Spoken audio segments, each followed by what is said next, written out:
Hello, welcome back to my channel. My name is Rose. Hope you're having a wonderful day. Today we're gonna talk about debt to income ratio and kind of compare the debt with income and assets that we have, so we better understand what is our debt scale and situation, because there are some calculation that we need to do to make sure that we're in a good standing or not. Remember from previous video how we talked about all the debts that we have. Now we're going to talk about assets, and then we're gonna do the debt to income ratio. First of all, as always, I like to use these. So we're going to do this.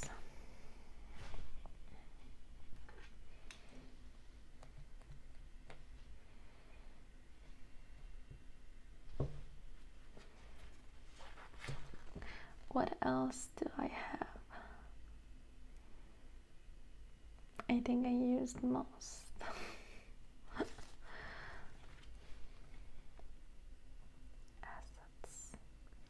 We don't have much assets, so this is going to be a short list. First of all, stock. I tried it in the pandemic to see what is all the hype about and to see if I like it or not.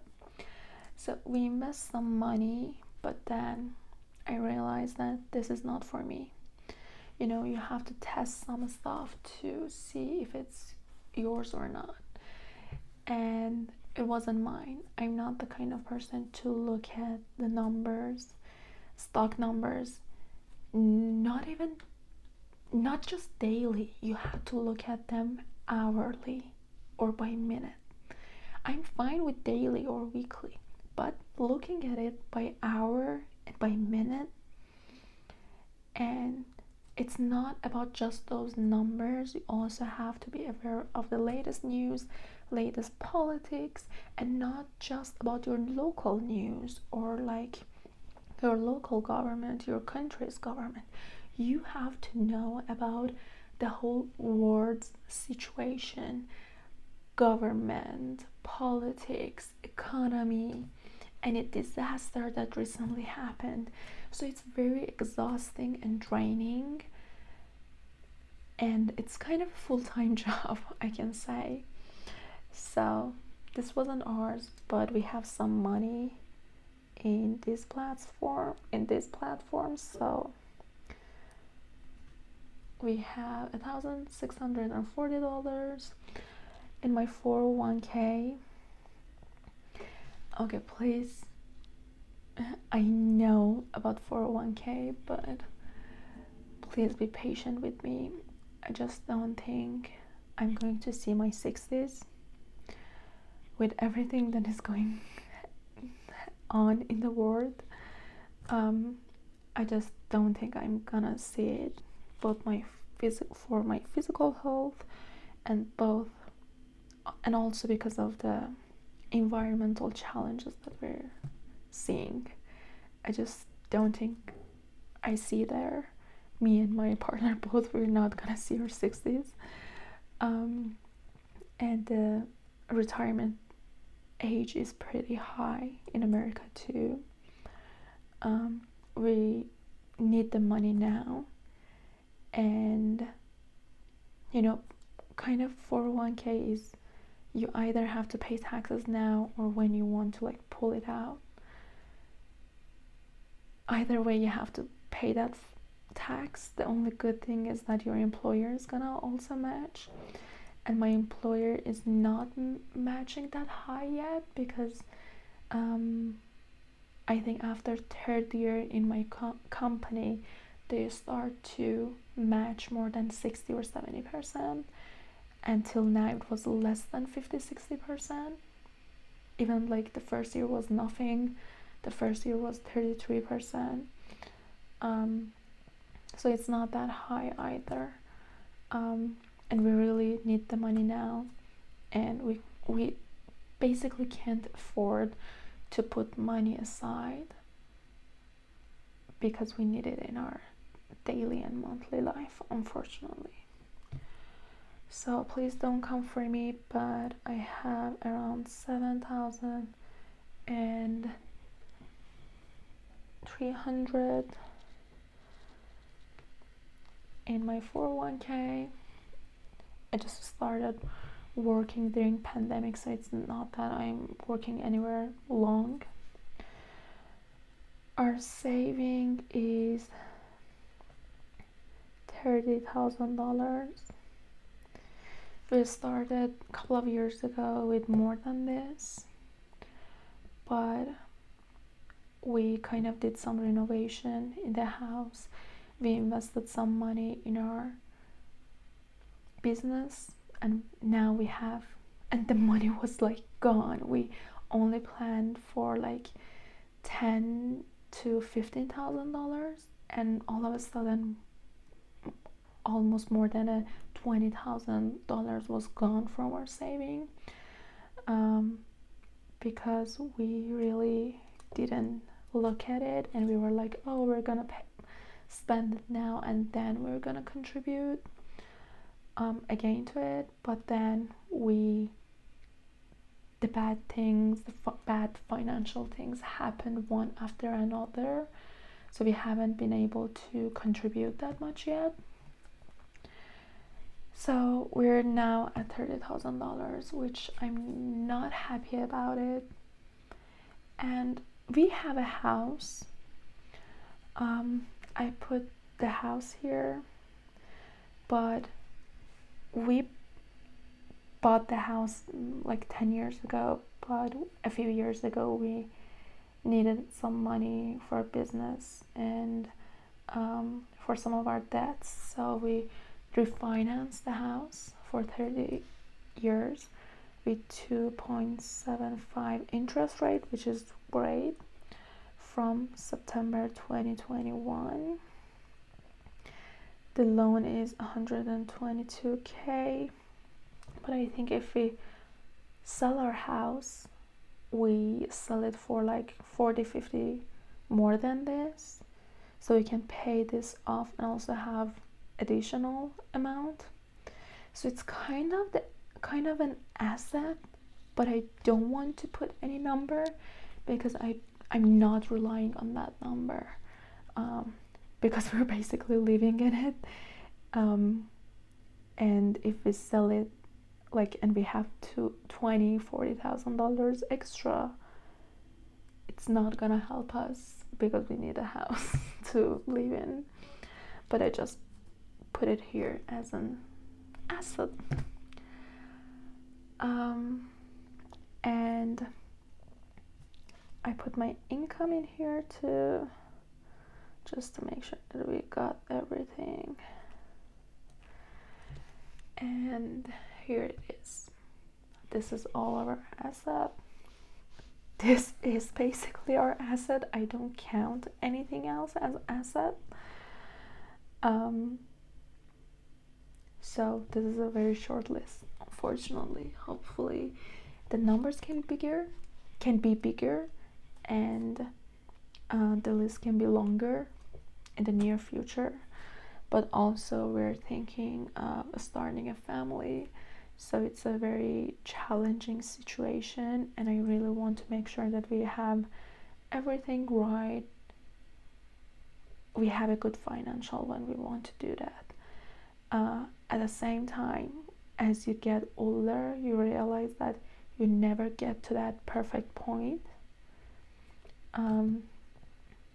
But we're still debating on, not even me and my partner, I'm debating in my own head that whether we should wait for the perfect time or are we losing time and of course some happiness. Okay, let's talk about debt to income ratio. Let's see which one I love for today.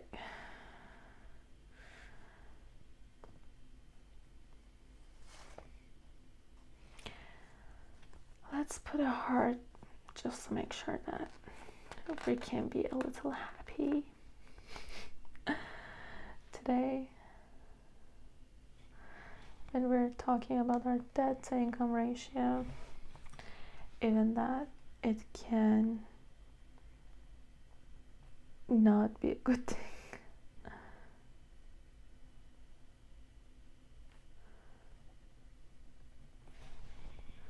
Or it is also called DTI.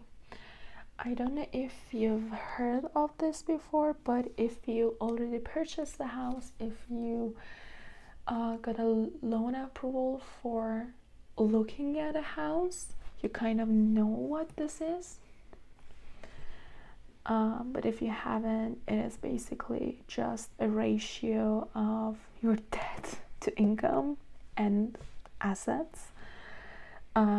You calculate your monthly payments that you absolutely have to pay, like your rent or your mortgage, your car payment, your credit card minimum payments, these things, or child supports that you have to pay monthly and like you're obligated to, and if you don't, they're gonna come at your house or give it to debt collection.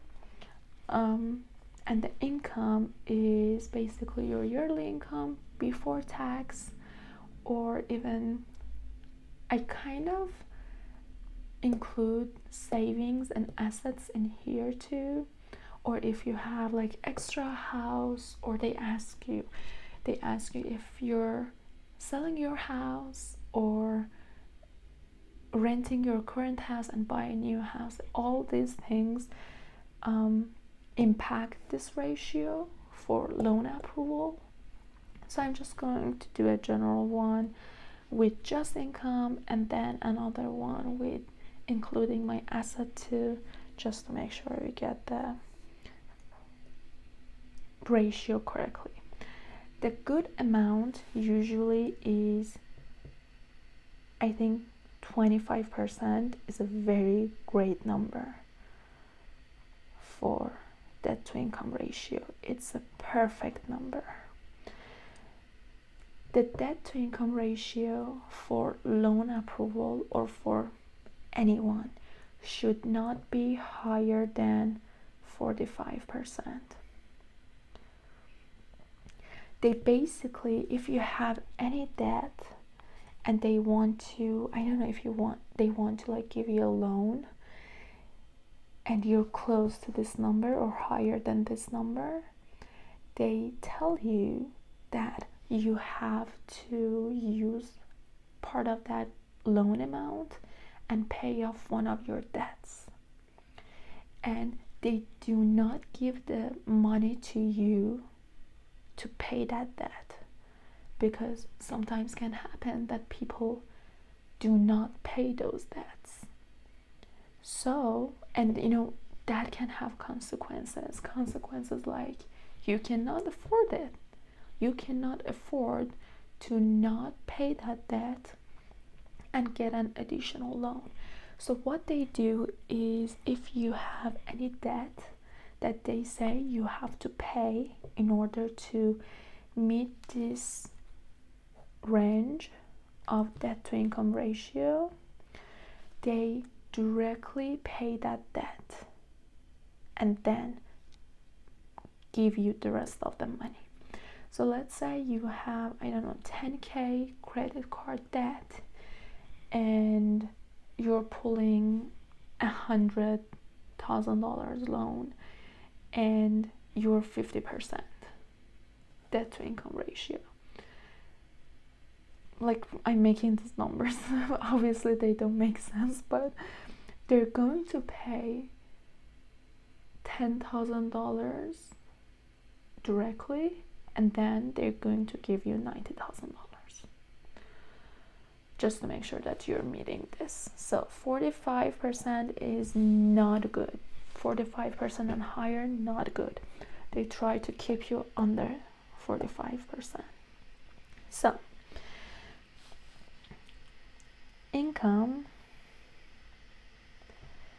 90k, and then another time I try it with the 30k that I had from here, from savings, to just, understand if I'm in a good ratio or not. So then for that, you have to see what are your monthly payments. Do not include your living expenses such as utility bills, food, any entertainment or restaurants. So it will be just your obligatory payments, which for me, we had it in here. It's going to be this one, which is $500 a month. This one is $1,200 a month right now, $70 a month. I don't know about this yet, which is my concern again. For credit card payments, you should only include your minimum payments. So this one, I have a high minimum payment, $100 and I think $40, but the rest, and I think this is also high. This is probably 100 or something, but the rest, because we paid full balance, and also because it's not that high, it's just 100 or something. So I'm just gonna put an approximate number. So that monthly payments, car 500, phone $70, house 1,200. My credit card payments, minimum credit card number one, I said 300, or it can be even 500. We can do another with 500.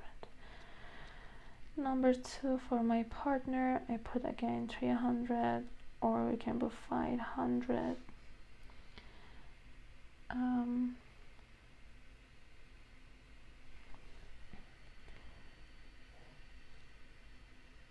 These will be $237.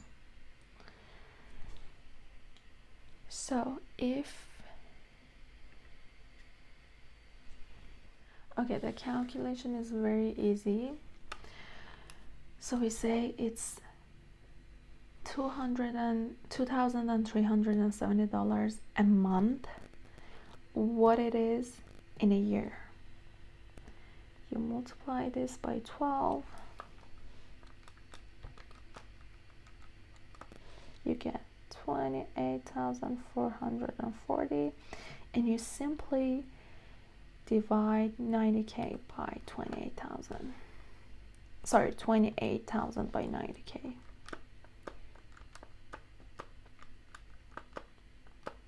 And that's 32% if we round it, which is not perfect, not awful. Let's try these ones. If we add 400 to this, how much it's going to be?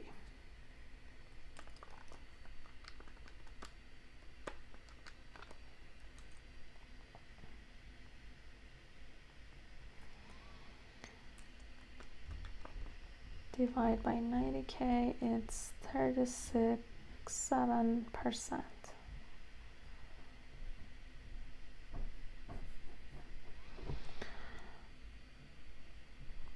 Okay, now let's do it with that 30k extra.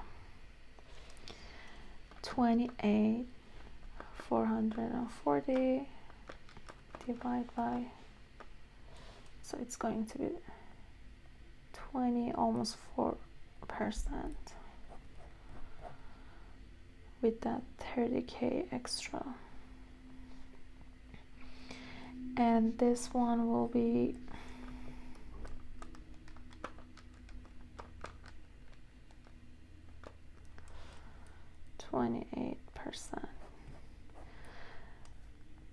either if we include that 30K, it means that either if we increase our saving or our income, you see how our life changes and it becomes almost near the perfect ratio. Just 30K makes so much difference. And also the funny thing is that the income you have to put before tax. So this is before tax, meaning 20K of this will go, 30K will go to tax, insurance, all these things that you get directly deducted from your paycheck. But this 30K, already the tax was deducted, so it's purely 30K. And this calculation, this ratio doesn't even know that. It just purely calculates it based on knowing that this is before tax. So it just imagines that you get 30K less after tax, and then this is perfect ratio. So really we have to increase our saving or our income,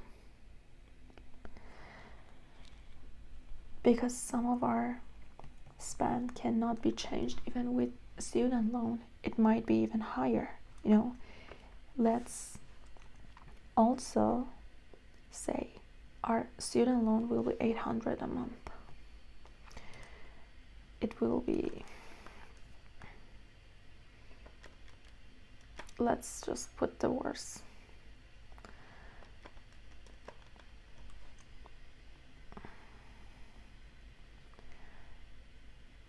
Okay, so if we just grab the number of the high minimum credit card payment, it's just assumption. This is also assumption.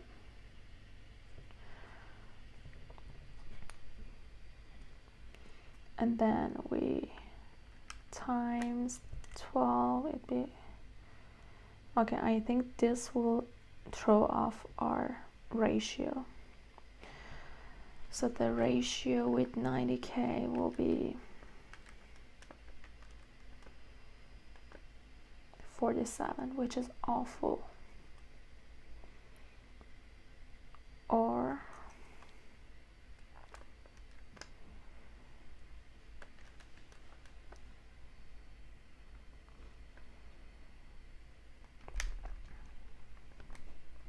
$35. So it really shows that if we start this student loan payment,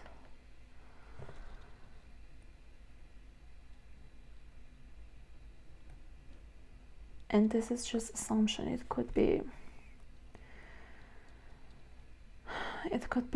higher or even a little less. But if we start our student loan from October, we definitely need additional income. We definitely do need that. So it's a great realization for us to know that even before October, we can call the student loan company in summer and kind of understand what is our approximate payment, and then we know that we need that extra payment and we have to do something about it. Extra payment or less spend, but some of this spend, as you obviously know, cannot be cut immediately, just because there are lease, there are agreements of like 30 years, 2 years, 3 years, or they are the money that we already spend on our credit cards. This 11,000, this 8,000 has this much balance because it is an APR 0 credit card till 2024. So we cannot make it disappear in September of this year. we actually need that extra payment. It's a great realization for us to know that we need $800 a month more at least on the income, and we just have to do something about it. Either freelance, changing a job, talking with our managers, maybe taking extra shifts, or like focusing on our small business to sell more rather than some educational focus that we have right now.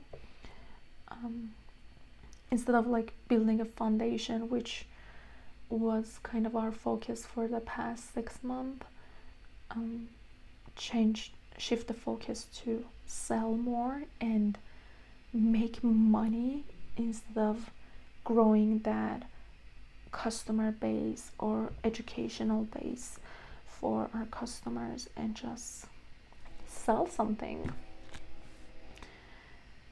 Sorry if this was a little messy, but I halfway through it I was like very into it and really wanted to make sure I see different numbers and see what is our situation, which this part is a big message to our household and our family that we need to do something this summer for this.